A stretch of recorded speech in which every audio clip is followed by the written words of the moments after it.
ನಾನು ನಮ್ಮ ಅಣ್ಣವರ ಜೊತೆ ತಿರುವಣ್ಣಾಮಲೆಯಲ್ಲಿರುವ ಅರುಣಾಚಲಂಗೆ ದೇವಸ್ಥಾನಕ್ಕೆ ಹೋಗ್ತಿದ್ವಿ. ನಮಸ್ಕಾರ ಎಲ್ಲರಿಗೂ, ನಾನು ನಿಮ್ಮ ಪ್ರೀತಿಯ ಚರಣ್ ಮಾತಾಡ್ತಾ ಇದ್ದೀನಿ. ವಿಡಿಯೋ ಕೊನೆವರೆಗೂ ನೋಡಿ ಏನೇನಾಯ್ತು ಅಂತ ಹೇಳ್ತೀನಿ. ನಮ್ಮ ಹೊಸೂರಿಂದ ಡೈರೆಕ್ಟ್ ತಿರುವಣ್ಣಾಮಲೆಗೆ ಬಸ್ ಇದೆ ಅರುಣಾಚಲಂ. ನಾನು ಅನ್ಕೊಂಡಿರ್ಲಿಲ್ಲ ಇವತ್ತು ದೇವಸ್ಥಾನಕ್ಕೆ ಹೋಗ್ತೀನಿ ಅಂತ. ಹೌದು, ಇಲ್ಲಿಗೆ ಹೋಗ್ಬೇಕಂದ್ರೆ ಸಾಕ್ಷಾತ್ ಶಿವನ ಕರೆ ಇರ್ಬೇಕಂತೆ. ನಾವೇ ಹೋಗ್ಬೇಕು ಅನ್ಕೊಂಡ್ರು ಹೋಗೋದಿಕ್ಕಾಗಲ್ವಂತೆ.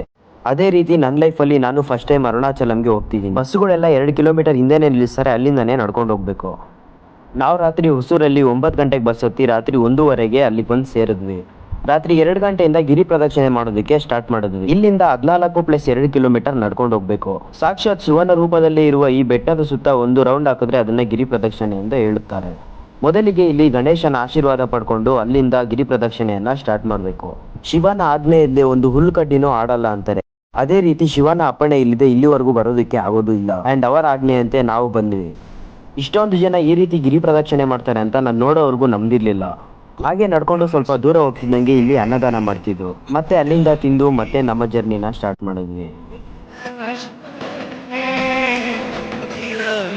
ಮತ್ತೆ ಒಂದ್ 2 ನಿಮಿಷ ಕುತ್ಕೊಂಡು ಅಲ್ಲಿಂದ ಮತ್ತೆ ಪ್ರಯಾಣನ ಸ್ಟಾರ್ಟ್ ಮಾಡಿದ್ವಿ. ಈಗ ಸ್ವಲ್ಪ ದೂರ ಹೋಗ್ತಿದ್ದಂಗೆ ರಾಜಗೋಪುರ ನಮ್ಗೆ ಇಲ್ಲಿಂದಾನೇ ಕಾಣಿಸ್ತೇವೆ. 14 ಕಿಲೋಮೀಟರ್ ನಡ್ಕೊಂಡ್ ಬಂದು ಇಲ್ಲಿ ರಾಜಗೋಪುರ ನೋಡ್ತಿದ್ದಂಗೆ ಅಲ್ಲಿಂದ ಬರಕ್ಕೂ ಇಷ್ಟ ಆಗಿಲ್ಲ, ಅಷ್ಟು ನೆಮ್ಮದಿಯಾಗಿತ್ತು. ನಮ್ಮ ಕನ್ನಡಿಗರು ಹೆಮ್ಮೆ ಪಡುವಂತ ವಿಷಯ ಇನ್ನೊಂದು ಹೇಳ್ಬೇಕು ಅಂದ್ರೆ ಈ ರಾಜಗೋಪುರ ಕಟ್ಟಿಸಿದ್ದು ನಮ್ಮ ಕನ್ನಡಿಗ ಕೃಷ್ಣದೇವರಾಜ ಒಡೆಯವರು. ಮತ್ತೆ ದೇವರ ಆಶೀರ್ವಾದ ಪಡ್ಕೊಂಡು ಅಲ್ಲಿಂದ ಮುಂದೆ ಹೋದ್ವಿ. ಇನ್ನ ಒಂದ್ ಹೇಳ್ಬೇಕಂದ್ರೆ ನಿಮ್ಗೆ ಈ ಸುತ್ತಮುತ್ತ ಎಲ್ಲಿ ನೋಡಿದ್ರು ಬರೀ ದೇವಸ್ಥಾನಗಳೇ ಕಾಣಿಸ್ತವೆ.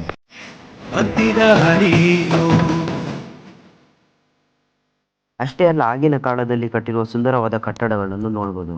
ನಾವು ದೇವರ ಆಶೀರ್ವಾದ ಪಡ್ಕೊಂಡು ಪ್ರದಕ್ಷಿಣೆ ಮುಗಿಸುವಷ್ಟೊತ್ತಿಗೆ ಬೆಳಗಿನ ಜಾವ 6 ಗಂಟೆ ಆಗಿತ್ತು. ನಾನು ನಿಮ್ಗೊಂದು ಹೇಳ್ತೀನಿ, ಒಮ್ಮೆ ಆದ್ರೂ ನೀವು ಅರುಣಾಚಲಂಗೆ ಬಂದು ಹೋಗ್ಬೇಕು. ಮತ್ತೆ ಅಲ್ಲಿಂದ ತಿರುಗಿ ಮನೆ ಕಡೆ ಬಂದ್ವಿ.